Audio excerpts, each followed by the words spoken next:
వచనాన్ని మనం చదవగలం.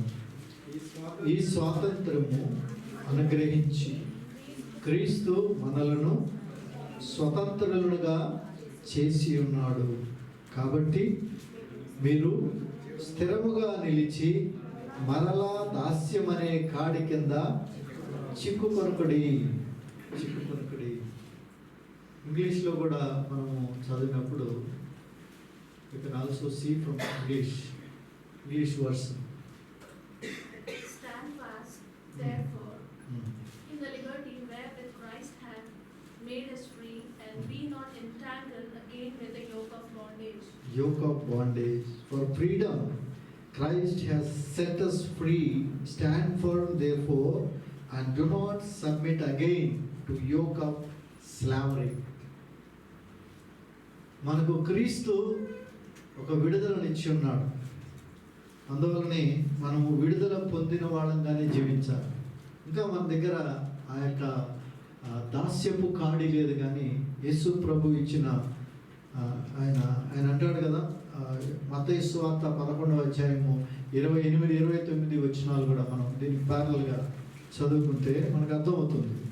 ప్రభు అంటున్నాడు, సమస్త భారాన్ని మోసుకుని వచ్చిన నా ఎదుకు రండి, నేను మీకు విశ్రాంతి లేకపోతే ఫ్రీడమ్ ఇస్తాను. ఇంకా దాని కింద ఉంది, నేను సాత్వికుడును దీన మనసు కలవాడును కనుక మీ మీద నా కాడి ఎత్తుకుని నా యొద్ద నేర్చుకునండి. ఆయన కాడి మనం తీసుకోవాలి. It's not that one side మనం పాపము నుంచి విడుదల పొందాం, బాగానే ఉంది. కానీ రెండవ పక్క ఆయన కాడి మనం తీసుకోలేకపోతాం. ఆ కాడి పోయడం లేదు. మనం ఒక పక్క విడుదల చెప్పుకుంటున్నాం, కానీ ఆ విడుదల వచ్చినప్పుడు ఖచ్చితంగా వేసేదాన్ని. సో ద పవర్ ట్రాన్స్ఫర్మేషన్ అనేది జరుగుతుంది. దాస్యత్వంలో ఒక దగ్గర మనము చీకటికి లోబడి ఉన్నాం, కానీ ఇప్పుడు పరిశుద్ధత కోసం క్రీస్తు అనే యొక్క బండ కింద లేకపోతే క్రీస్తు అనే ఆయన ఇచ్చిన కాడి కిందకి మనం వచ్చున్నాం. ఆ కాడిని మనం మోయాలి, దాని కింద మనం జీవించాలి. ప్రభు ఎప్పుడు కూడా మనల్ని అలాగే కట్టిపోయాడానికి ఆయన ఎప్పుడు కూడా మనల్ని సృజించలేదు. ఆది యందు కూడా దేవుడు సృజించినప్పుడు ఫ్రీడమ్ ఇచ్చాడు.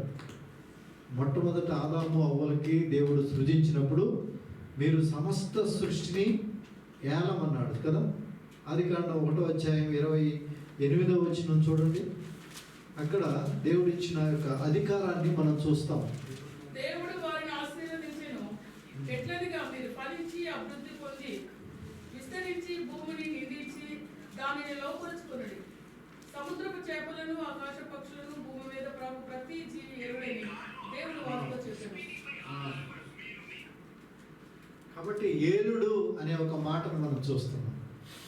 అంటే ఏలమని అధికారం ఇచ్చిన దేవుడు బంధకాల నుంచి పెట్టలేదు, కానీ he given us lot of freedom. ఆదాము అవ్వలకి ఏ ఫ్రీడమ్ ఇచ్చాడో మనకు తెలియదు. ఆయన సృజించి మీరు ఇట్లాగా బందీలుగా ఉండాలని పెట్టలేదు, మొత్తం ఫ్రీడమ్ ఇచ్చేసాడు. వాళ్ళు ఏదైనా చేయొచ్చు, సమస్త సృష్టిని ఏలమన్నాడు. మరి నీ పక్కన నువ్వు ఎక్కడ ఉంటున్నావో వాటన్నిటి మీద నీకు అధికారం ఇస్తున్నాడు దేవుడు. అధికారం ఇచ్చిన దేవుడిని మనము ఎంతగా ఆయన్ని కొలవాలో చూడండి. ఆయన కిందకి మనం రావాలా, ఆయన కింద ఉండి మనం ఫ్రీడమ్ అంతటిని కూడా ఎంజాయ్ చేయాలి. ఈ ఫ్రీడమ్ ఏదైతే మనం పొందుకున్నామో చాలా వరకు మనం మిస్యూజ్ చేస్తున్నాం. ఏ ఫ్రీడమ్ అయితే దేవుడు ఇచ్చాడో దానిని మిస్యూజ్ చేస్తున్నాం. అందువల్లనే మరలా దేవుడు దాస్యానికి పంపిస్తూ ఉంటాడు, మరలా విడుదల కోసం అడుగుతూ ఉంటాం. కానీ గలతీ పత్రిక 5వ అధ్యాయంలో మనకు చెప్పినట్టుగా ఈ స్వాతంత్రము అనుగ్రహించి క్రీస్తు మనలను స్వతంత్రులుగా చేసి ఉన్నాడు. ఏ స్వాతంత్రం అంటే మనము దాస్యములో ఉన్నాము, దాస్యములో నుంచి విడుదల. పాపం అనే దాస్యంలో ఉన్నాము. పాపం చేసేవాడు పాపానికి దాసుడు. తాగేవాడు త్రాగబోతూ ఒకవేళ ఆయన దేనికి దాసుడు అని చెప్పానంటే ఆ త్రాగుడికి బానిస్తాం. అదే డైరెక్ట్ చేస్తూ ఉంటుంది అతను వెళ్ళి దానికి లోనైపోతూ ఉంటాడు. కాబట్టి ఇలాంటి ఒక డిపెండెన్సీ కిందకి వాటి మీద ఆధారపడడం మీదకి వెళ్ళిపోయే మనుషులు వాటికి లోనైపోయి ఉన్నారు కనుక వాటి యొక్క దాసత్యంలో ఉంటారు. అయితే ప్రభు మనకిచ్చిన స్వతంత్రాన్ని మనం ఎప్పుడు కూడా మరి కాపాడుకుంటూ ముందుకు వెళ్ళాలి. బంధకాల్లోకి జారుకున్నాడే కానీ మనిషి దేవుడు బంధకాల్లో పెట్టలేదు. ఆదాము అవ్వలకి ఒకటే చెప్పాడు, మీరు అన్నిటినీ ఏలండి, అన్నిటినీ తినండి, అన్నిటినీ చేయండి, but there is only one tree that gives a fruit that gives the difference between good and bad.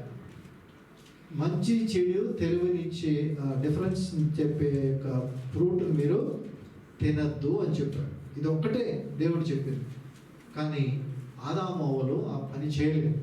That's why the whole humanity has gone under the curse, అంటే యొక్క శాపగ్రస్తమైన స్థితిలోకి వెళ్ళిపోయింది, పాపం అనే దాస్యత్వంలోకి వెళ్ళిపోయింది. పిల్లరా, ఆ రోజు నుంచి కూడా ఈ రోజు వరకు ప్రతి మనిషి పాపంలోనే పడుతున్నాడు. అయితే యేసుక్రీస్తు మనకిచ్చిన ఆ యొక్క ఫ్రీడమ్ అనేది ఈరోజు మనం అర్థం చేసుకోవాలి. ఈరోజు క్రిస్టియన్స్లోనే అనేక మందికి ఈ యొక్క తేడా తెలియదు. నేను బాప్తిసం తీసుకున్నాను, క్రీస్తులోకి వచ్చాను, విడుదల పొందాను, కానీ మరలా ఈ లోక సంబంధమైన అనేకమైన ట్రెడిషన్స్, అనేకమైన పద్ధతుల్లో ఇరుక్కుపోతున్నాను. పద్ధతులు చేస్తేనే కాదు, యేసుక్రీస్తు నీకు ఇచ్చిన యొక్క స్వతంత్రం ఏదైతే ఉందో, ఫ్రీడమ్ ఏదైతే ఉందో దాన్ని నువ్వు అనుభవించు, కానీ దేవునికి వ్యతిరేకంగా నువ్వు వెళ్ళిపోయి ఆ దాస్యంలోకి మళ్ళా తిరిగి వెళ్ళిపోకూడదని ప్రభువు తెలియజేస్తున్నాడు. అందుకని ఆదికాండంలో మనం చదివితే అన్నిటినీ ఏలమని దేవుడు అధికారం ఇచ్చాడు. దాని నుంచి పోగొట్టుకున్న తర్వాత దేవుడే అక్కడి నుంచి బయటికి పంపివేశాడు. మరి ఈ విధంగా మనం ఒకసారి పరిశీలన చేసుకున్నట్లయితే ఈ స్వాతంత్రాన్ని ప్రభువు ఏ విధంగా ఇచ్చాడో మనం తెలుసుకునే ముందుగా ఈ యొక్క ఇశ్రాయేలు యొక్క జనాంగాన్ని దేవుడు చాలాసార్లు దాస్యంలోకి తనే పంపించేశాడు. కారణం ఏంటి? మొట్టమొదటిగా ఆదాము అవ్వలు ఏదేనో వనంలో ఉన్నారు. అక్కడ వాళ్ళకి ఏ కొరత లేదు, అది పాలు తేనెలు ప్రవహించే దేశం అది. కాబట్టి కొరత లేని ప్రదేశంలో ఏ యొక్క ఆ యొక్క అడ్డు ఆపు అన్నిటికీ అధికారం వాళ్ళే. సింహాలు పులులు అన్నిటిలో కూడా వాటన్నిటికి కూడా ఆదామే పేరు పెట్టాడు, ఎంత ఘనత వహించాడు. కనుక అక్కడ తప్పు చేసి ఏ యొక్క మరి పాపం అయితే చేశాడో ఆ పాపానికి దాసుడయ్యాడు కనుక అక్కడి నుంచి దేవుడు బయటికి తర్వాత మరలా వాళ్ళకి కొన్ని పద్ధతులు పెట్టి తీసుకొని ఈ విధంగా నడవండి, నేను మీ దేవుడిగా ఉంటానన్నాను అని నడిపించుకుంటూ వస్తుంటే దాదాపుగా నోవాహ వచ్చే సమయం వరకు కూడా చూశాడు, వీళ్ళు ఏమైనా మార్పు చెందుతారా, ఏదైనా కొద్దిగా మార్పు వస్తుందంటే ఏ మార్పు రాలేదు.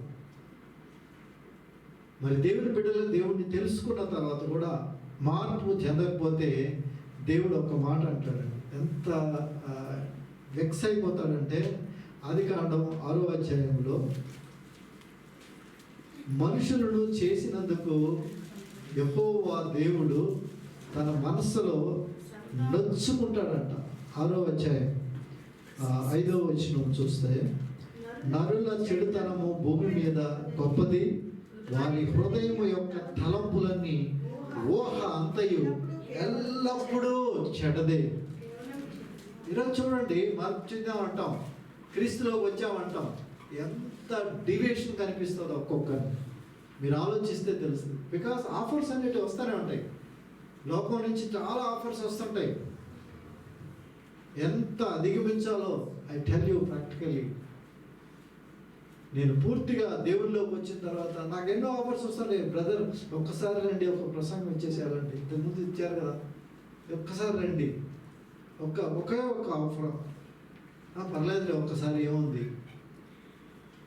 కనుక ప్రతి ఒక్కరికి వస్తూనే ఉంటాయి ఆఫర్స్, రామని కాదు.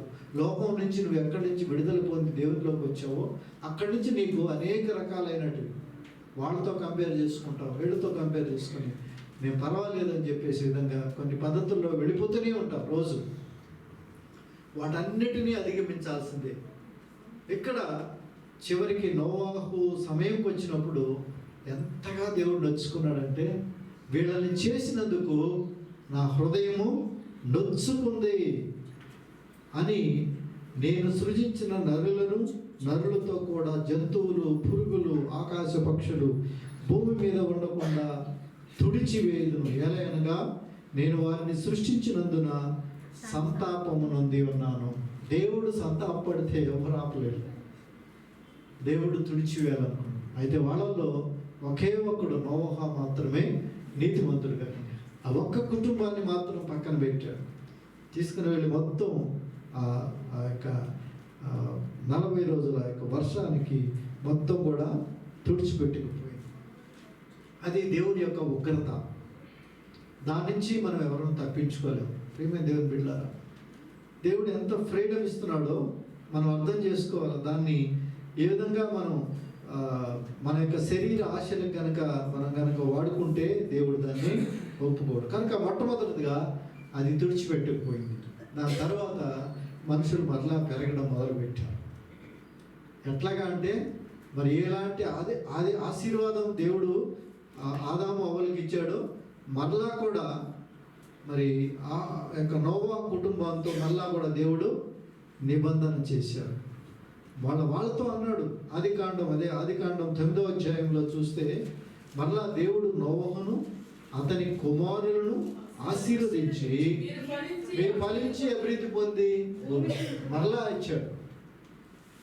దేవుని యొక్క ఆశీర్వాదం ఎప్పుడు కూడా మీరు విస్తారంగా ఫలించాలి. మీరు అలాగా మోడులాగా ఉండిపోవడానికి కాదు. అట్లాగా ఒకే ఒక పర్సన్, ఒకే ఒక ఫ్యామిలీ లాగా ఉండరు. మీరు ఫలించి అభివృద్ధి పొంది భూమిని నిండించుడి. నా నిబంధన మీతో స్థిరపరుచున్నాను. నిబంధన స్థిరపరుస్తాడు. 11వ వచనం చెప్తాడు, నేను మీతో నా నిబంధన స్థిరపరచుదును. సమస్త శరీరులు ప్రవాహ జలం లేక లయపరచు. ఇంకా నేను ఇలాంటి పని చేయను అని ఒక నిబంధన చేశాడు దేవుడు. ఆ నిబంధనలో దేవుడు ముందుకి వెళ్ళాడు. కానీ అక్కడి నుంచి కూడా మళ్ళా దేవునికి వ్యతిరేకంగా మనిషి యొక్క ఊహ అంతటే చెడదే. అందువల్ల దేవుడు వెతికి చూస్తాడు మనుషుల యొక్క హృదయాల్ని. వీళ్ళు నిజంగా మారుతున్నారా, నిజంగా దేవుని దగ్గర వస్తున్నారా? అంతా అబద్ధమే. ఈ రోజు ఉన్నట్టుగా రెండో రోజు కనిపించరు మనుషులు. క్రైస్తవ జీవితంలో కూడా అదే కనిపిస్తుంది. కష్టం వచ్చినప్పుడు, శ్రమ వచ్చినప్పుడు ఆ భారంలో నుంచి మనం ఏదో ట్రాన్స్పరెంట్గా అనుకుంటామే. కానీ ఒక్కసారి మామూలు పరిస్థితులు వస్తే మనం మామూలు మనుషుల్లాగా బిహేవ్ చేస్తుంటాం. అది దేవునికి ఇష్టం లేదు. పిల్ల మనం పర్ఫెక్ట్గా ఉండాలని దేవుడు కోరుకుంటున్నాడు. దేవుని ఎదుట మనం, అందుకనే పౌలు భక్తుడు అంటాడు, మిమ్మల్ని మేము దేవుని ఎదుట పరిశుద్ధులుగా నిలబెట్టాలని రోజు దానికోసం మేము ప్రయాసపడుతూనే ఉంటాడు. ఎలాగంటే మరి ఆ యొక్క స్త్రీ ఏ విధంగా అయితే మరి బిడ్డను కనేదానికి ఎంత ప్రయాసపడుతుంది, ఆ విధమైన ప్రయాసంతో మేము పడుతున్నామాట. అంత ప్రయాసం ఎందుకు పడాలంటే మనుషులు చాలా చిన్నగా డివైడ్ అయిపోతారు కొద్దిదానికి. సో ఇక్కడ రెండోసారి ఇచ్చిన ఈ యొక్క అధికారాన్ని కూడా మనుషులు తప్పిపోయారు, ఇష్టానుసారంగా వెళ్ళిపోతున్నారు. అందుకని చివరిగా ఆయన అబ్రహాం దగ్గర నుంచి మళ్ళా ఒక జనాంగాన్ని ఎన్నుకున్నాడు. వీళ్ళన్నా నేను మోడల్ జనాంగంగా పెడతాను. అది దేవుని యొక్క కృప. అది కూడా ఇశ్రాయేల్ యొక్క జనాంగాన్ని దేవుడు ఎన్నుకున్నాడు. వాళ్ళందరికీ కూడా దేవుడు కొన్ని పద్ధతులు పెట్టాడు. ఈ పద్ధతుల ప్రకారం మీరు చేయండి, నడవండి అని నిర్దేశించాడు. కానీ మనుషులు అక్కడ కూడా సరిగా లేరు. వాళ్ళని మరి ఐగుప్తు దాస్యంలోకి తీసుకుని వెళ్ళిపోయాడు. ఐగుప్తు దాస్యంలో నుంచి మరలా అదంత ఈజీ కాదు కదా దాస్యంలో నుంచి బయటికి తీసుకురావడం. సో అక్కడ దేవుడు గొప్ప అద్భుత కార్యాలు చేశాడు, విడుదలను తీసుకొచ్చాడు. ఐగుప్తులో నుంచి 10 అద్భుతాలు చేసి ఐగుప్తు వాళ్ళందరికీ కూడా మగ సంతానం, మరి ఫస్ట్ ఎవరైతే బోర్న్ ఉంటారో వాళ్ళందరినీ మరి చంపివేసి అక్కడి నుంచి ప్రజల్ని విడుదల నుంచి తీసుకొచ్చారు. ఇవన్నీ మనం తెలుసుకోవాలి. దేవుడు తన బిడ్డల కోసం ఎన్ని కార్యాలు చేస్తున్నాడు. తీసుకొచ్చి ఒక ప్రత్యేకమైన జనాంగంగా పెట్టాడు. వాళ్ళ పేరే ఇశ్రాయేలు. వాళ్ళని తీసుకొచ్చి పాలు తేనెలు ప్రవహించే ఆ యొక్క దేశానికి తీసుకొచ్చి నిలబెట్టాడు. మరి అక్కడ వాళ్ళు ఒక పద్ధతిగా ఉండాలని దేవుడు కోరుకుంటే అక్కడ అనేక మంది రాజులు, మీరు బైబిల్ కాలేజ్ సరిగా కానీ వస్తే చాలా విషయాలు తెలుస్తాయి మీకు. రాజులు, అలాగే రాజుల దగ్గర నుంచి మరి తర్వాత వచ్చిన అనేక మంది రాజులందరినీ కూడా ఆ యొక్క వాళ్ళ యొక్క పరిపాలన విధానం ఎంత భయంకరమో. కొద్దిమంది రాజులు మాత్రమే చాలా సిన్సియర్గా ఉన్నారు. దాదాపు ఇశ్రాయేలు రాజు, యోధా రాజు 20 మంది పరిపాలిస్తే వాళ్ళు 20 మంది దాకా.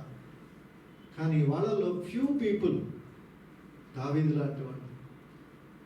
కానీ చివరికి దేవునికి చాలా విసుగు వచ్చేసింది వాళ్ళ మీద. విసుగు వచ్చి వాళ్ళందరిని తీసుకొని వెళ్ళి బబులోను సామ్రాజ్యంలో ఉన్న మరి నెబుకద్నెజర్ టైంకి వాళ్ళని తీసుకెళ్ళి దాస్యంలో పెట్టాడు. మళ్ళా దాస్యం. సో మళ్ళీ విడుదల కావాలి, మళ్ళా ఫ్రీడమ్ కావాలి.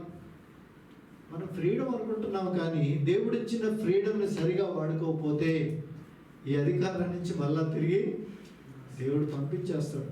మీకు ఎక్కడ అనుకూలం ఉంటుందో అక్కడ పంపించేస్తాడు. అక్కడి నుంచి మనం విడుదల పొందలేము. మీరు ఈ ఫ్యాక్ట్ని అర్థం చేసుకోవాలి. కంఫర్ట్ కోసం ఎప్పుడు కూడా వెళ్ళొద్దండి. కొద్ది కాలం మనం ఉంటాం. The life is only expected life కదా. 80 అనుకుంటే అది కూడా చాలా భారమే. అంతగా కాకుండా ఉంటే 100. కానీ దానిలో చిన్న శ్రమకి మీరు కానీ పోయారనుకుంటే నిత్యత్వంలో ఎప్పుడు కూడా నరకమే, నిత్య నరకం. మనమందరూ కూడా గురి ఎప్పుడు కూడా నిత్య జీవానికి ఉండాలి. మనుషులందరూ కూడా నిత్య జీవానికి రావాలి. మన బంధువులు రావాలి, మన చుట్టుపక్కల ఉన్న వాళ్ళు రావాలి. మనమే సరిగా లేకుంటే, మనకే సరైన ఉద్దేశం లేదు, మనకే నిరీక్షణ లేదు. ఈ రోజుకి 3 పూటల సంతోషంగా భోజనం చేసామంటే మనం సంతోషిస్తున్నాం. మరి ఇతరులు ఉన్నారు, మనము ఉన్నాం. What is the difference between them and people?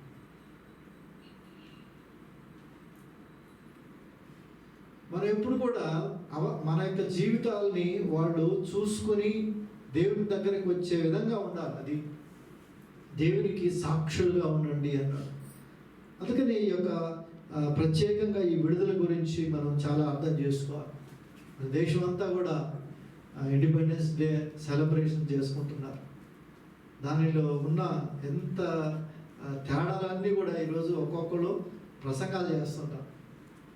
ఆ రోజు అనుకుంటాం ఇది ఇలా ఉంది అని చెప్పేసి, మళ్ళీ 2వ రోజు మళ్ళీ అందరూ మర్చిపోతాం. కానీ క్రైస్తవులు అలా ఉండకూడదు. మనకు వచ్చిన యొక్క ఫ్రీడమ్, మనకు వచ్చిన విడుదల యేసుక్రీస్తు ఆయన త్యాగం చేసి మనకి ఇచ్చున్నాడు కనుక మనం జాగ్రత్తగా దాన్ని అనుసరించాలి.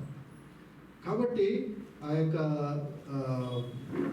నెబుకద్నెజర్ దగ్గరికి మొత్తాన్ని యూదా సామ్రాజ్యాన్ని అంతటినీ కూడా దాస్యంలోకి పెట్టాడు.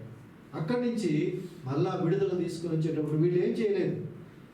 అక్కడ రాజు యొక్క మనసుని ప్రేరేపించి, ఇదిగో నా జనుల్ని మళ్ళా పంపించేసి వాళ్ళు నన్ను ఆరాధిస్తారని చెప్పి ఆ రాజుతో దేవుడే మాట్లాడి కోరేషు యొక్క రాజు టైంలో తిరిగి తీసుకొని వస్తారు. ఎందుకు చెప్తున్నానంటే ప్రతి సమయంలో కూడా దేవుడు విడుదలను ఇవ్వాలంటే ఆయనే కలుగు చేసుకుంటున్నాడు. ఆయనే ఇంటర్వ్యూ ఇచ్చి మనకు విడుదల ఇస్తున్నాడు. ఐగుప్తులో నుంచి తీసుకురావాలంటే ఆయనే యుద్ధం చేశాడు, 10 తెగుళ్ళు పంపించాడు.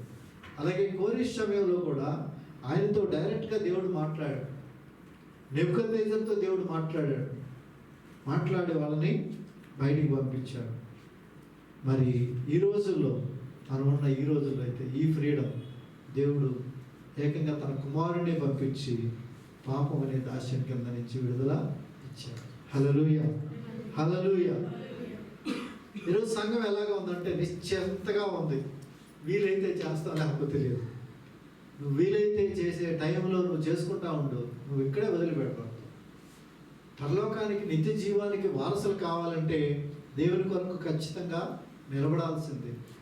In spite of your all difficulties, ఏ పరిస్థితులు రానివ్వండి, నీ దేవుని గురించి నీకు తెలుసు కనుక ఆయన కోసం నీవు జీవించు. మన కొరకు మనం జీవించే టైమింగ్ చాలు, గతకాలం చాలు అంటున్నాడు ప్రభు. కనుక ఈ 3 ఈ దాస్యంలో అంటే మొట్టమొదటిగా ఆ ఏదైనా తోనలోంచి బయటికి పంపించాడు. ఆ తర్వాత నోవా ఆ యొక్క జల ప్రళయం తర్వాత మరలా దేవుడు అబ్రహాముని అనుకున్నాడు. మరలా దాస్యంలోకి ఐగుప్తులోకి పంపించాడు, అక్కడి నుంచి విడుదల ఇచ్చాడు. మరలా బబులోను చెరలోకి పంపించాడు, అక్కడి నుంచి విడుదల ఇచ్చాడు. ఈరోజు మానవాళ్ళంతటికీ కూడా ఇలా కాదని చెప్పి ఒకే ఒక అటోన్మెంట్, ప్రాయశ్చిత్తం దేవుడు యేసుక్రీస్తు సిలువలో అనుగ్రహించి ఆయన చేసిన దానివల్ల మనందరికీ విడుదల కార్యము జరిగింది. దాని గురించి ఈరోజు మనము ధ్యానిస్తూ ఉన్నాం. కనుక ప్రేమైన దేవుని బిడ్డలారా, ఇక్కడ గలతీ పత్రిక 5వ అధ్యాయము 1వ వచనంలో చూస్తే మొట్టమొదటిగా ఈ స్వాతంత్రము అనుగ్రహించి క్రీస్తు మనల్ని స్వతంత్రులుగా చేసి ఉన్నారు. ఈ స్వాతంత్రం అంటే పైన ఒక 2-3 వచనాల కింద 4వ అధ్యాయం నుంచి మనం చూద్దాం. అక్కడ ఒక 2 జనాంగాల గురించి మాట్లాడతాడు ప్రభు. మరియు నేను చెప్పినదేమనగా, వారసుడు అన్నిటికీ కర్తయ్య ఉన్నను, బాలుడై ఉన్నంత కాలము అతనికి దాసునికి ఏ భేదము లేదు.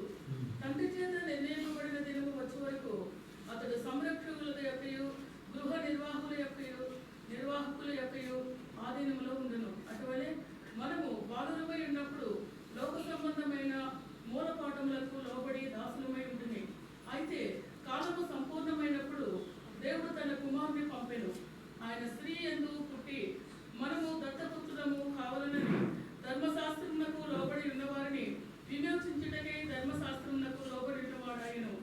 మరియు మీరు 4వ అధ్యాయం 21 నుంచి చదువుదామా. మరి ధర్మశాస్త్రమునకు లోబడి ఉండకోరు వాళ్ళరా, మీరు ధర్మశాస్త్రము వినటలేదా? నాతో చెప్పుడి. దాసి వలన ఒకడు స్వతంత్ర వలన ఒకడు ఇద్దరు కుమారులు అబ్రహామునకు కలిగిరి. ఇక్కడ దాసి వలన ఒకరు కలిగారు, అలాగే మరి స్వతంత్రాల వలన ఒకడు కలిగారు. ఈ ఇద్దరు జనాంగాల గురించి దేవుడు తెలియజేస్తున్నాడు. ఒకరు శారీరకమైన సంబంధం, దాసి ద్వారా పుట్టిన వాళ్ళు. రెండవది ఆత్మీయంగా పుట్టిన వాళ్ళని మరి స్వతంత్రాలు శారా వలన పుట్టినవారుగా మనము చూస్తున్నాం. దాని గురించి ఇక్కడ చెప్తున్నాడు. ఈ సంగతులు అలంకార రూపంగా చెప్పబడి ఉన్నాయి, అంతేగాని యాక్చువల్స్గా తీసుకోకూడదు. అలంకార రూపంగా ఒక జనాంగం ఉంది, అది శారీరకంగా పుట్టిన వాళ్ళకి దాన్ని చూపిస్తూ ఉన్నాడు. ఇంకొక జనాంగం ఉంది, అది ఆత్మీయంగా పుట్టిన జనాంగం. అంటే మనం శారీరకంగా పుట్టిన తర్వాత ఆత్మీయంగా పుట్టిన జనాంగాన్ని మరి 2వ జనాంగంగా చూపిస్తున్నాడు.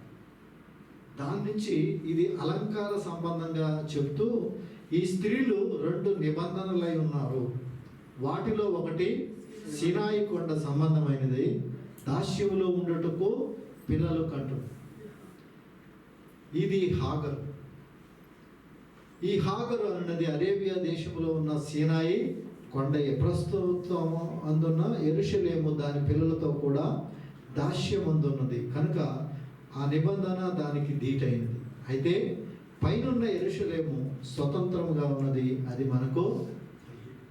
కనుక మనమందరం కూడా స్వతంత్రాలు కుమారులు, దేవుని బిడలంగా ఉంటున్నాం. స్వతంత్రాలు కుమారుడు అంటే మనమందరికి కూడా విడుదలను ఇచ్చాడు దేవుడు. విడుదల లేని వాళ్ళు మరి ఆ యొక్క శరీర సంబంధమైన ఆ నిబంధన కింద ఇప్పటికీ కూడా దాస్యత్వంలోనే ఉన్నారు. మనమందరం కూడా మరి పైనుంచి వచ్చే ఆ యొక్క యెరూషలేమునకు సాదృశ్యంగా మనం చూపిస్తూ ఉన్నాడు ఇక్కడ. కనుకనే ఇక్కడ మరి ఇప్పుడు చెప్తున్నాడు 30వ వచనం చూస్తే, ఇందును గూర్చి లేఖము ఏమి చెప్పుచున్నది, దాసిని దాని కుమారుని వెళ్ళగొట్టుము, దాసి కుమారుడు స్వతంత్రాల కుమారునితో పాటు వారసుడై ఉండడు. కాగా సహోదరులారా, మనము స్వతంత్రాలు కుమారులమే కానీ.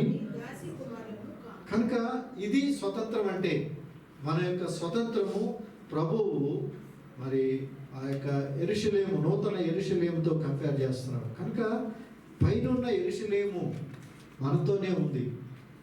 కాబట్టి మనమందరం కూడా నూతనమైన ఇశ్రాయేలు, ప్రభు యొక్క రక్తములో కడగబడినవాడు. కాబట్టి ఈ స్వాతంత్రము అనుగ్రహించి క్రీస్తు మనలను స్వతంత్రులుగా చేసి ఉన్నాడు. కాబట్టి మీరు స్థిరముగా నిలిచి దాస్యమనే కాడి కింద చిక్కుకొనకుడి.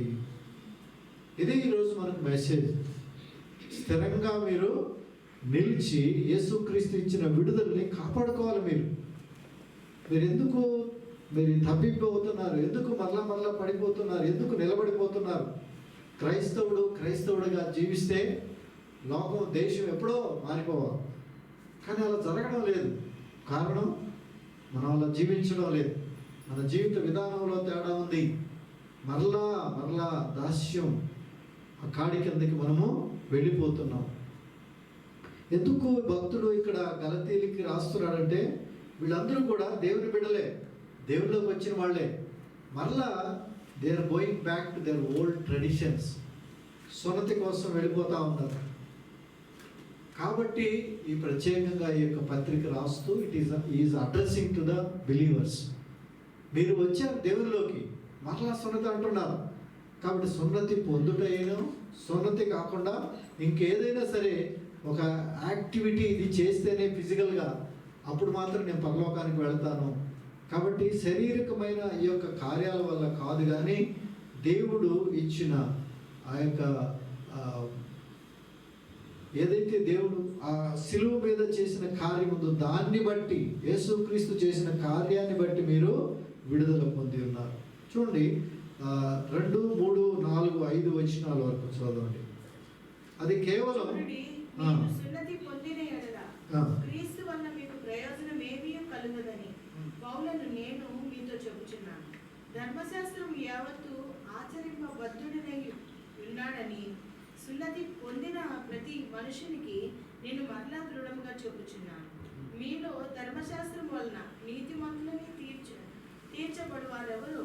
వారు క్రీస్తులో నుండి బొత్తిగా వేరు చేయబడి ఉన్నారు, కృపలో నుండి తొలగిపోయి ఉన్నారు. ఏదైనగా మనము విశ్వాసము గలవారమై నీతి కలుగునను నిరీక్షణ సఫలమగునని ఆత్మ ద్వారా ఎదురు చూచుచున్నాము. యేసుక్రీస్తు నందుండు వారికి సున్నతి పొందుట ఎందేమీ లేదు, పొందకపోవుట ఎందేమీ లేదు. కానీ ప్రేమ వలన కార్యసాధకమగు విశ్వాసమే ప్రయోజకరము. మీరు బాగుగా పరిగెత్తుచుంటిరి, సత్యమునకు విధేయులు కాకుండా. 5 వచనాలు చాలు. ఇక్కడ ఏలైనగా మనం విశ్వాసము గలవారమై నీతి కలుగునను నిరీక్షణ సఫలమగుని ఆత్మ ద్వారా ఎదురు చూచుచున్నాము. యేసుక్రీస్తు నందుండు వారికి సున్నతి పొందుట ఎందేమీ పొందకపోవుట ఎందేమీ లేదు, కానీ ప్రేమ వలన కార్యసాధమగు విశ్వాసమే ప్రయోజనం. విశ్వాసమే, యేసుక్రీస్తు నందలి విశ్వాసం ఒక్కటే మనకు కార్యం చేస్తుంది. ఎంత చిన్నదంటే ఇది, పూర్తిగా విశ్వాసంతో ప్రభువుని అడుగుతూ ఉంటే కార్యాలు జరిగిపోతూనే ఉంటాయి. ఇందులో ఈ యొక్క ఫిజికల్గా ఈ యాక్టివిటీ చేసిన దానివల్ల వీళ్ళు ఎట్లా అవుతున్నారు, అట్లాంటివి ఏమీ లేవు. యేసుక్రీస్తు చేసిన సిలువలో కార్యాన్ని పూర్తిగా విశ్వసించాలి.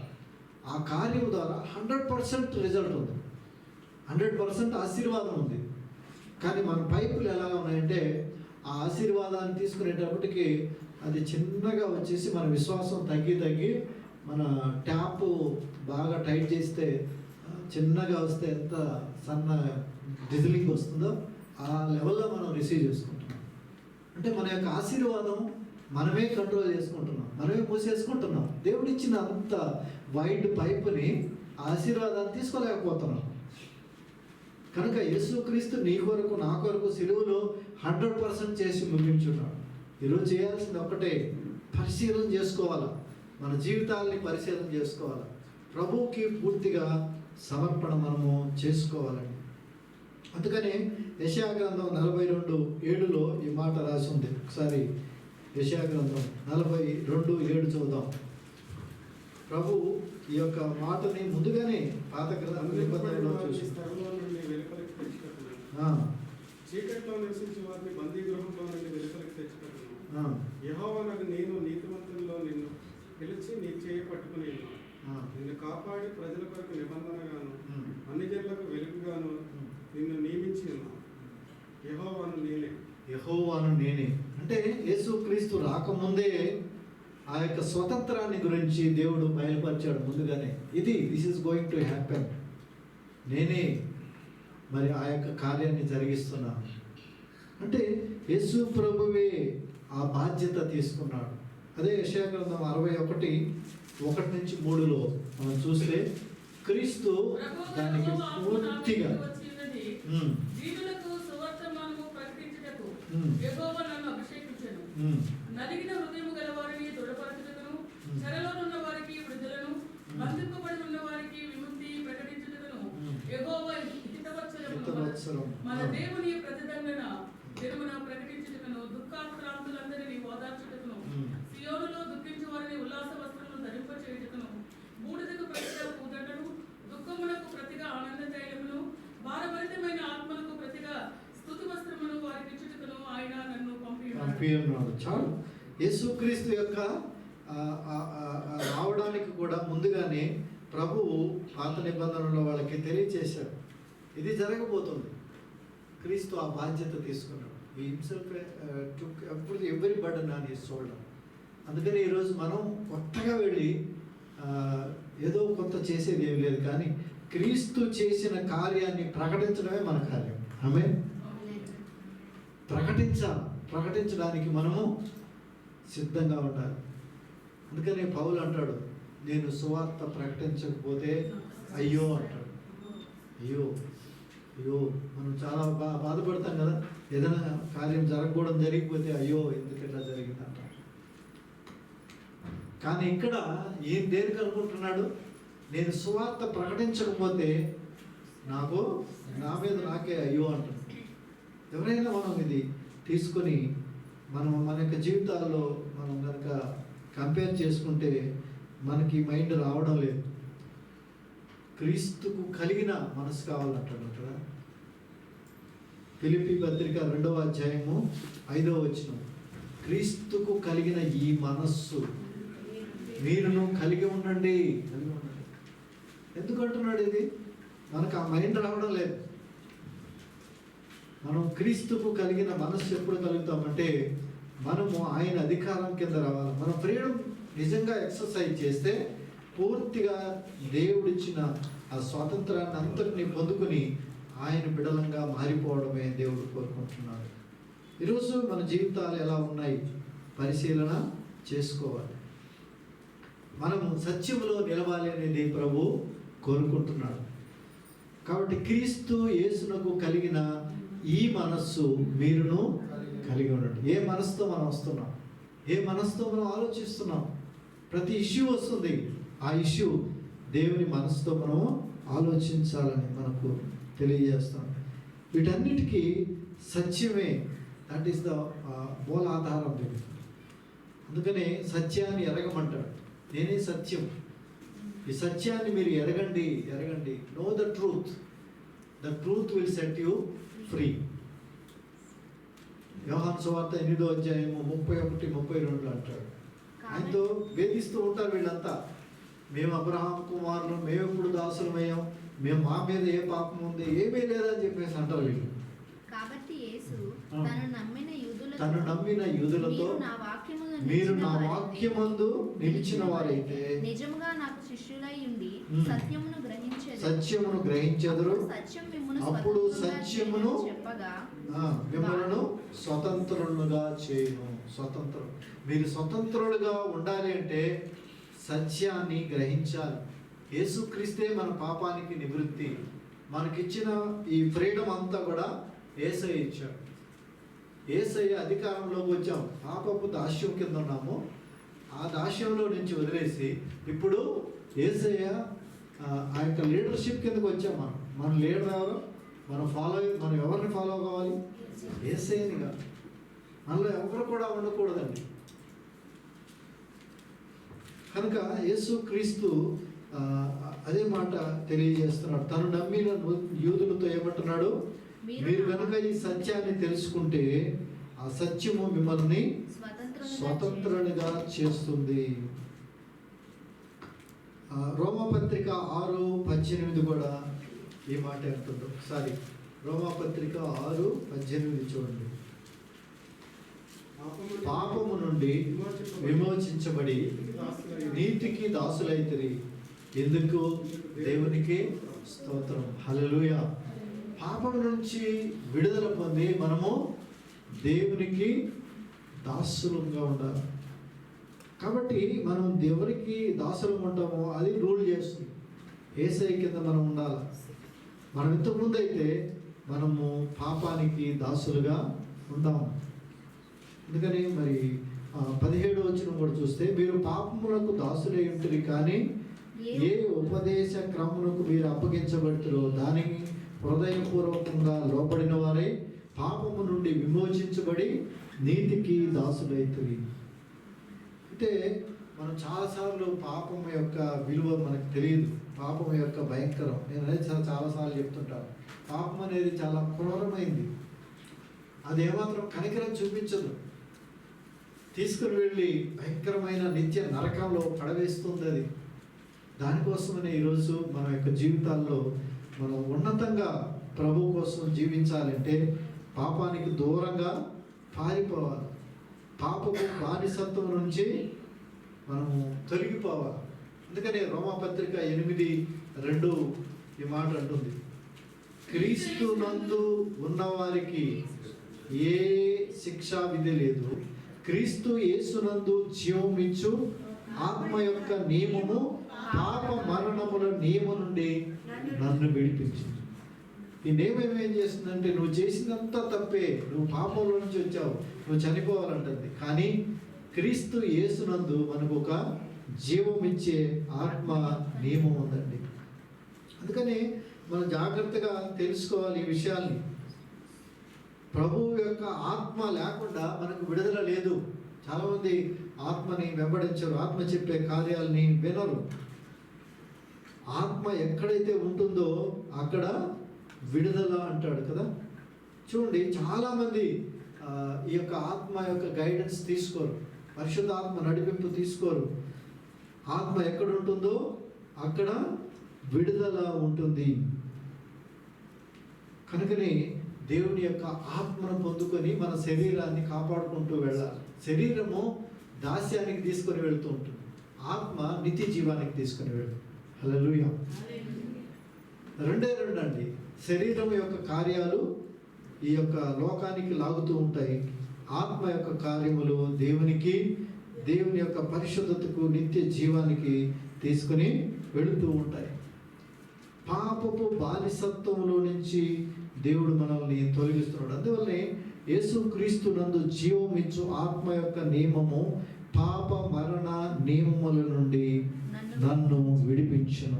ధర్మశాస్త్రం ఏది చేయలేదో, ఏదైతే మరి ఫిజికల్ కార్యాలు చేయలేవో దేవుడు తన కృప ద్వారా మనల్ని నడిపిస్తూ ఉన్నాడు. కాబట్టి దేవునితో మనం ఆత్మీయ అనుబంధము కలిగి ఉండాలి. 2 కొరింథీయుల పత్రికలో 3:17 ఒకసారి చూస్తే మనము ఆత్మీయ బంధంతో ఏ విధంగా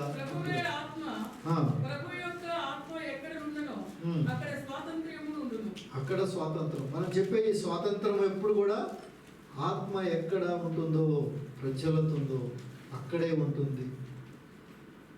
అయితే ఇప్పుడు మనకు వచ్చిన సమస్య అంతా ఒకటే, ఒక కార్యం నేను చెప్పి నేను క్లోజ్ చేస్తాను. ఈ స్వతంత్రం అనేది మనకు దేవుడు ఇచ్చి ఉన్నాడు. అయితే ఈ స్వతంత్రాన్ని అనుగ్రహించినప్పుడు అది మనమే కేర్ఫుల్గా డీల్ చేసుకోవాలి. దేవుడు చాలా ఫ్రీడమ్ ఇచ్చేశాడు, నువ్వు ఏదైనా తినచ్చు, ఎలాగైనా వెళ్ళొచ్చు, ఏమైనా వెళ్ళొచ్చు. కానీ ఆత్మకి విరుద్ధంగా నువ్వు వెళ్ళకూడదు, ఆత్మ లోబడే వెళ్ళాలి. చూడండి, 1 పేతురు గ్రంథం 2వ అధ్యాయం, మొదటి కొరింథీకి ముందర చదువుదామండి. కొరింథీయుల పత్రిక 8:9. 1 కొరింథీ 8 అధ్యాయం 9వ వచనం. అయినను మీకు కలిగి ఉన్న ఈ స్వాతంత్ర్యం వలన బలహీనులకు అభ్యంతరము కలుగకుండా చూచుకోండి. ఎందుకు చెప్తున్నాడు ఇట్లాగా? మీకు చాలా ఫ్రీడమ్ ఉంది, మీరు దేవుని బిడ్డలు. ఏముందండి, దేవుని దానిలో లేదు, అన్నీ తినచ్చు, అన్నీ తాగొచ్చు. ఒకడొచ్చి వాడు చాలా బలహీనుడు, అప్పుడే విగ్రహారాధనలు అన్నీ చేసుకుంటూ వస్తున్నాడు, విగ్రహానికి అర్పించుకొని వస్తున్నాడు. వాడు అది తింటూ అది నీ దగ్గరకు వస్తున్నాడు. నువ్వేమనుకుంటావు, నేను ఏదైనా తినొచ్చు కనుక నాకు పర్వాలేదని చెప్పేసి నువ్వు కూడా వాడితో పాటు తింటావు. వాడు ఏమనుకుంటాడు, ఈయన దేవుని బిడ్డ కనుక ఇవన్నీ తినొచ్చు అని చెప్పి తింటున్నాడు కనుక ఇవి నేను తింటూనే ఉంటాడు. అంటే విగ్రహాలకు అర్పించింది అతను నువ్వు కూడా తింటున్నావు అని చెప్పి నీ విశ్వాసాన్ని బట్టి అతను కూడా దానిలో ఇంకా బలపరచబడతాడు. అందువల్ల నీ యొక్క ఫ్రీడమ్ ఉంది కాబట్టి ఏది పెడితే ఏది తింటానని దాన్ని ఆ విగ్రహాలకు అర్పించిన దాన్ని తినడం ద్వారా నీ ఫ్రీడమ్ ద్వారా ఇతరులను నువ్వు వాళ్ళని బలహీనపరుస్తున్నావు. దేవుళ్ళలోకి రానివ్వకుండా ఏదైనా పర్లేదు. చాలామందికి యేసు ప్రభు అంటే ఇష్టం, అలాగే విగ్రహాల దగ్గర కూడా ఇష్టం. ఆ తేడా తెలియని బ్రతుకుల్లో చాలామంది ఉంటున్నారు. నేను ఒక మీటింగ్కి వెళ్ళాను. అక్కడ ఒక సహోదరుడు వచ్చి అన్నీ యేసుక్రీస్తు నామే ఎందుకు అన్నారు సార్ అంట. మరి ఆయన అన్నీ చెప్తాడు, అంతా బాగానే ఉంటున్నట్టు కనిపించాడు. కానీ సడన్గా ఆయనలో నుంచి ఒక కొత్త ఆత్మ, ఎందుకు ఏ నామం అయినా కూడా పర్లేదు కదా అంటే, ఏ నామం కాదయ్యా, ఒకే ఒక నామంలోనే రక్షణ, ఇంకే నామంలో లేదు. భూమి కింద కానీ భూమి పైన కానీ ఒకే ఒక నామం, అది యేసుక్రీస్తు నామం. వాళ్ళకి చెప్పే విధానంలో మనం తీసుకుని వెళ్ళాలి, కానీ అన్ని నామాలు ఒకటి కానే కాదు అని చెప్పి మరి చాలా పద్ధతిగా రెగ్యులర్గా విశ్వాసంలో కలయికలో వస్తూనే ఉన్నారు. కానీ వాళ్ళ అభిప్రాయం ఎలాగుందంటే ఏదైనా పర్వాలేదు. ఇక్కడ మనం చాలా కాషియస్గా ఉండాలి. మనకు వచ్చిన ఫ్రీడమ్ని మనము ఏదైనా పర్వాలేదు. చూడండి, దీని గురించి కొంచెం క్లారిటీ కావాలంటే అదే 8వ అధ్యాయము 7వ వచనం నుంచి మనం చూడవచ్చు. అయితే అందరి యందు ఈ జ్ఞానం లేదు. కొందరు ఇది వరకు విగ్రహమును ఆరాధించిన వారు కనుక తాము భుజించు పదార్థములు ఎంచి పూజించుదురు. ఇందువలన వారు మనస్సాక్షి బలహీనమైనది, అపవిత్రమగుచున్నది. భోజనమును బట్టి మెప్పు పొందం. తినకపోయినా పర్వాలేదు, తిన్నా ఏమీ లేదు, ఎక్కువ కాదు. అయినను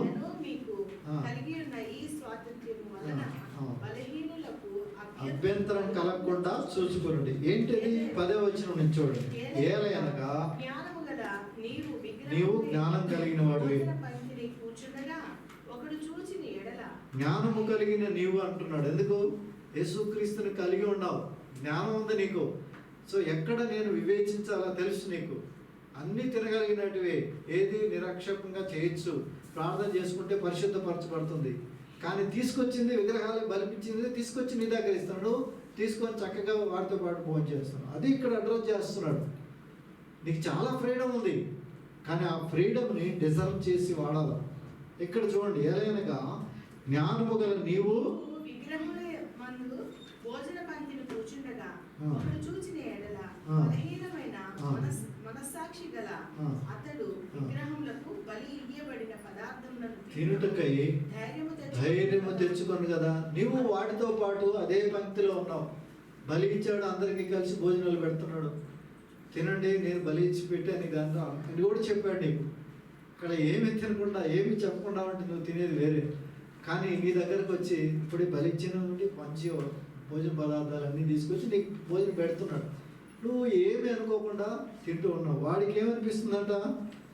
ఆయన పరిస్థితి ఏంటంటే ఈ పదార్థాలు తినేదానికి అతను ఇంకా ధైర్యం వస్తుంది, ఇంకా బలి చేసి పర్వాలేదు చేసుకుంటాడు. కాబట్టి ఇక్కడ మనకిచ్చిన మెసేజ్, అందువలన ఎవరి కొరకు క్రీస్తు చనిపోయినో ఆ బలహీనుడు నీ సహోదరుడు నశించెదరు. కాబట్టి జ్ఞానం ఏమైపోయింది? ఒక విశ్వాసిని అంటే ఒక సహోదరుని నీవు ఇంకా కూడా నశింపజేయుచున్నావు. అలాంటిది నీకు ఫ్రీడమ్ ఉండకూడదు. అలాంటి ఫ్రీడమ్, ఏ ఫ్రీడమ్ అయినా నాకు ఉంది కాబట్టి ఏది పెడితే అది నువ్వు చేసేదానికి కాదు. అందుకని ప్రభు యొక్క ఆత్మ నడిపించే విధంగా నువ్వు ముందుకి సాగాలి. చాలామందికి ఇది లేదు. నా బంధువులండి, మా వాళ్ళండి, ఇవి ఒక్కసారికండి ఈ విధంగా బిహేవ్ చేస్తామండి. ఇలాంటివన్నీ కూడా దేవునికి వ్యతిరేకమైన కార్యాలండి. ప్రియమైన దేవుని బిడ్డలారా, మరి యొక్క స్వతంత్రాన్ని గురించి, విడుదలనిచ్చిన దేవుని గురించి మనము చాలా ఒక నిర్ణయం తీసుకొని ఒక దేవుని కోసం నిలబడే వ్యక్తులుగా ఉండాలని మాత్రమే నేను తెలియజేస్తున్నాను. దేవుడు మన పాపం బంధకాల నుంచి విడుదల ఇచ్చాడు. అందరూ పాపంలోనే ఉన్నారు. ప్రభు చేసిన కార్యం అందరి కొరకే. కానీ దేవుడు చీకటి పాపంలో నుంచి విడుదల ఇచ్చిన మనకు ఆయన కింద మనం ఉండాలి, ఆయన కాడి ఎత్తుకోవాలి, ఆ ఆత్మ చెప్పినట్టుగా మనము ముందుకి సాగిపోతూ ఉండాలి. ఈరోజు చాలామందికి ఈ యొక్క జ్ఞానము లేదు. చాలామంది క్రిస్టియన్స్ అంటేనే కూడా ఒక నిజాన్ని తెలుసుకున్న వ్యక్తిగా జీవించాలి, ఒక ప్రత్యేకమైన వ్యక్తిగా జీవించాలి, ఒక నిశ్చయితతో జీవించాలి. అందుకని ప్రభు అంటున్నాడు కదా, నీవు నాలోనే ఉండాలి, నిత్యము నాలో ఉండాలి అంటున్నాడు. అంటే ఒక్క సెకండ్ గ్యాప్ వచ్చినా కూడా నీవు లోకంలోకి వెళ్ళిపోయే అవకాశం ఉంది. Abide in me and I abide in you. కాబట్టి అబైడింగ్ ఫ్యాక్టర్తో మనం యొక్క విడుదలని వాడుకోవాలి. క్రీస్తు యేసు కలిగిన మనస్సు మనం కలిగి ఉండాలి. ఈ రాజ్యంలో నీతి కలిగి మనము జీవించాలి. విడుదల పొందిన దానికి ఫలం ఏంటంటే దేవునికి నిత్య రాజ్యంలో మనం ఉంటాం. విడుదల పొందాము, ఆ క్రీస్తులో మనం స్వాతంత్రం కలిగి జీవిస్తున్నాము అంటే నీవు రేపు నిత్య రాజ్యానికి వారసుడుగా ఉంటున్నావు. ఈ యొక్క జీవితాన్ని మనం చాలా సులభంగా తీసుకుంటున్నాం. చివరికి ప్రభు ఏమంటాడంటే, ఇదే 5వ అధ్యాయం ఇప్పుడు ముందుకి సాగిపోదాం. 6వ వచనం వరకు చదివాము. 7వ వచనం, మీరు బాగుగా పరిగెత్తుచుంటిరి, సత్యమునకు విధేయులు కాకుండా మిమ్మల్ని ఎవడు అడ్డగించును. మీరు బాగానే ఉన్నారు ఒక టైం వరకు, కాకపోతే మీ పక్కన ఉన్న వాళ్ళు పరిస్థితి, ఈ ప్రేరేపణ మిమ్మను పిలుచుచున్న వాని వలన కలగలేదు. పులిసిన పిండి కొంచెమైనను ముద్ద అంతయు పులియ చేయును. పులిసిన పిండి అంటే ఈ డీవియేషన్ తీసుకొచ్చేవాడు పక్కకి, పర్వాలేదు వాళ్ళతో పాటు కలిసి వెళ్ళచ్చు, వాటిలో కూడా మనం పార్టిసిపేట్ చేయొచ్చు, తాగుబోతులతో ఉండొచ్చు, తిరుగుబోతులతో అందరితో ఉండొచ్చు. కానీ ఇవన్నీ కూడా ఆ యొక్క ముద్ద అంతని కూడా చెడిపేస్తుంది. తర్వాత 10వ వచనం, మీరెంత మాత్రము వేరుగా ఆలోచింపరని ప్రభువునందు మిమ్మును గూర్చి నేను రూఢిగా నమ్ముకొనుచున్నాను. మిమ్మును కలవరపెట్టుచున్నవాడు ఎవడైనను వాడు తగిన శిక్షను భరించును. సహోదరులారా, సున్నతి పొందవలనని నేను ఇంక మాత్రము ప్రకటించుచున్న ఎడల ఇప్పటికి హింసింపబడనేలా ఆ పక్షమున సిలువ విషయమైన అభ్యంతరం తీసివేయబడును కదా. మిమ్మును కలవరపెట్టువారు తమ్మును తాము ఛేదించుకొనుట మేలు. ఇక్కడ పౌలు భక్తుడు ఒక్క మాట చాలా స్పష్టంగా చెప్తున్నాడు.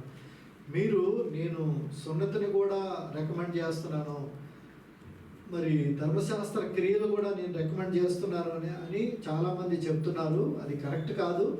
నేను ఆ మాట చెప్పలేదు. సున్నతి కనుక నేను రికమెండ్ చేస్తుంటే, సున్నతి చేయించుకోవడం కరెక్ట్ అనుకుంటే, నాకు వచ్చే ఈ యొక్క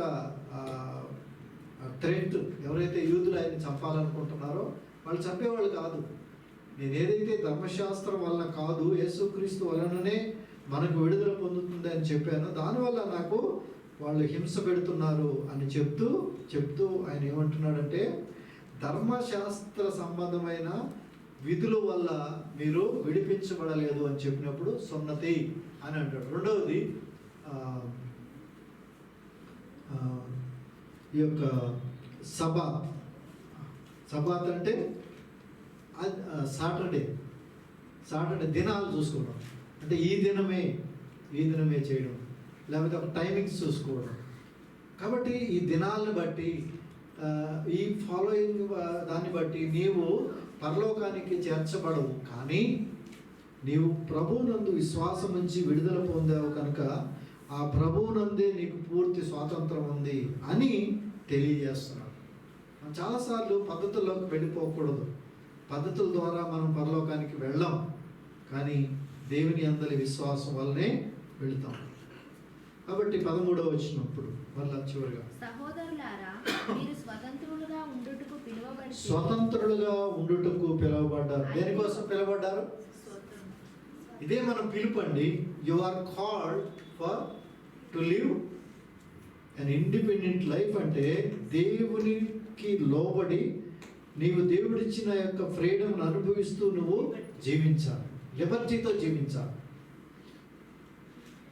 తర్వాత చూడండి, అయితే ఒక మాట, ఆ స్వతంత్రమును శారీర క్రియలకు హేతువు చేసుకొనక ప్రేమ కలిగిన వారై ఒకరినొకడు దాసులైనడు. చూడండి, ఎప్పుడైతే ఫ్రీడమ్ ఇచ్చాడు కదా అని చెప్పేసి నీ ఇష్టానుసారంగా కాదు, కానీ ఒకరినొకరికి మీరు దాసులై ఉండి, ధర్మశాస్త్రం అంతా కూడా ఒకే ఒక ఆజ్ఞలో నెరవేర్చబడింది. అది నిన్ను వలె నీ పొరుగువానిని ప్రేమించుట అనే మాటలో సంపూర్ణమైనది.